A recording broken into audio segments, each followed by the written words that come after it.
In this video, I'm going to show you how I made these 12 acoustic sound absorbing panels and give you some tips and some things to think about in case you're taking on the same job. So first I marked the halfway mark along my timber. I couldn't find the right width of timber that I wanted. Those are all the pieces. So my timber was 45mm wide, and so I ended up, minus the saw blade thickness, getting 2 lots of 20mm out of each piece, which meant I could spend less money. If I had a saw bench, it would have been a lot easier. I had to move the clamps a lot. And now I'm cutting the cross bits. And now I'm marking out the long bits.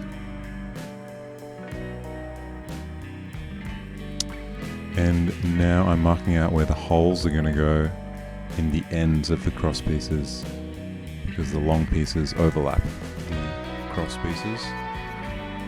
And this is where the holes are going to go in the ends of the long pieces.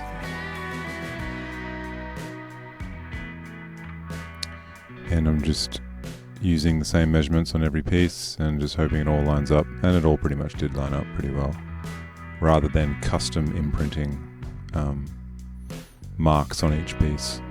I just decided to just use the same measurements. Now I'm drilling the holes in the ends. I've got a bit that has a countersink on the end of it, pretty much, so the screw can more easily go flush. And now, after marking out the ends of the cross pieces, I'm putting a little dot where I'm going to drill into the end grain. That's where the screw is going to go in. Now I'm drilling in the ends of the cross pieces.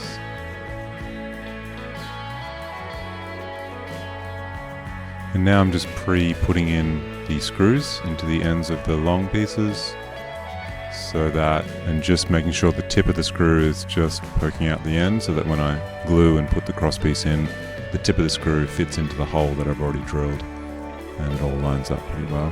I forgot to put the midway cross piece on, so I'm just marking that out, and I've got this so that 2 insulation panels fit perfectly end to end.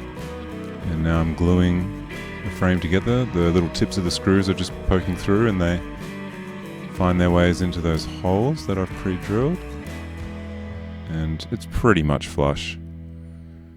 It would be more precise if you custom pressed each screw into the end of the short piece and then drilled the hole once you had the mark, but that would just take forever.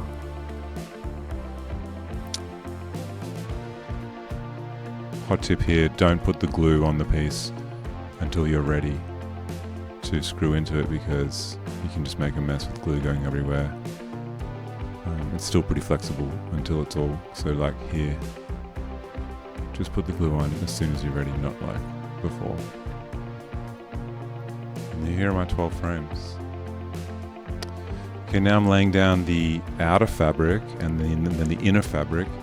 So I realized with just the outer fabric you would see the insulation through, because it was so thin. It was a poplin, which was nice and cheap, and I was going to use the calico, which is the inner fabric, for the back, but I kind of ran out of time and didn't want to see the insulation, so I just put down 2 layers of fabric, which ended up really good because it matched the paint nicely on my walls. And I'm fitting in the insulation here. So I made the cavity for the insulation to go in 5mm too small all the way around, so that there was a nice friction fit for the insulation to be pushed in. I've got an air stapler, and I'm just keeping tension on the fabric all the time, and always pushing out the wrinkles and the creases. You cannot push out the creases too much, just constantly smoothing away from the center. So I started stapling in the center of the long edge, and then as I smooth the crease out, I put the staples in and keep the tension on the fabric. You'll see in more detail in a second how I do these ends, but it's like folding up a present. And there we go. Okay, so here is the outer fabric. Here is the inner fabric. And I realized I was going to run out of inner fabric pretty quick, so I had to not have too much excess. Always smoothing the fabric. This bit of wood is 70 mil, which is the thickness of the sound panel, so by using that as a guide, I know that that fabric is going to wrap around, and that inner fabric, the calico, is not going to wrap around the entire way, but it will make it most of the way up the depth of the board. And on the other end, I've got my bit of wood gauge.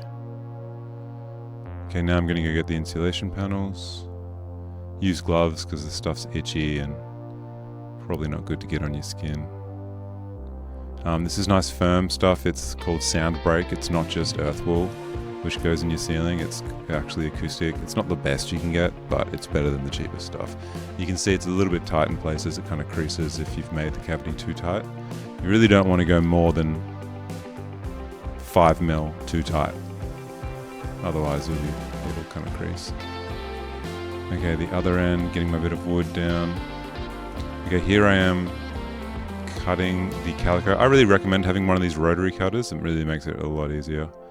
And so you can see I'm really conserving this inner fabric just because it was a 10 meter roll, and just with the maths, with the length of my panel, so I was going to run out after 4, I think it was.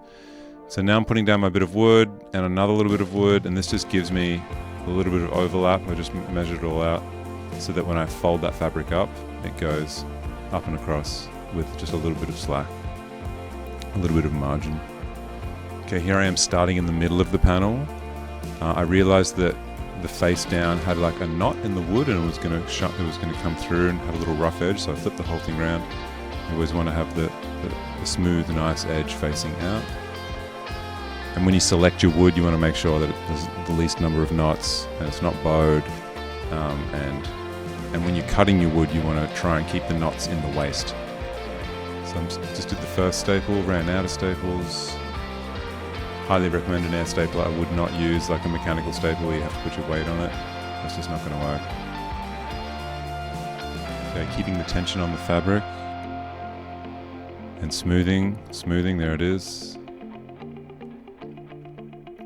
And working from the center out.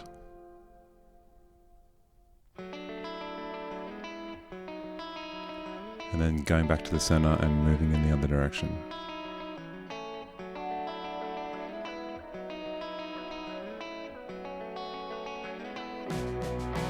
Okay, now I'm at the end, so I fold up the inner fabric, the calico, just put 3 staples, and now it's time to fold the present end. So you just do it like a present.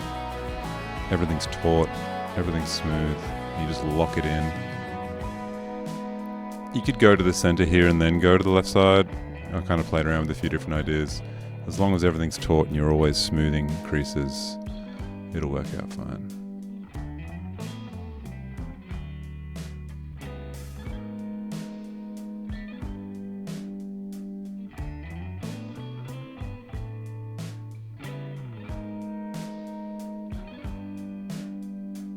And there we are.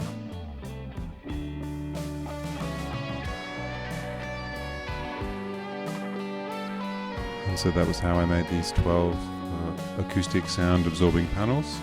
Hope you got some value out of this video and encourage you to take this project on.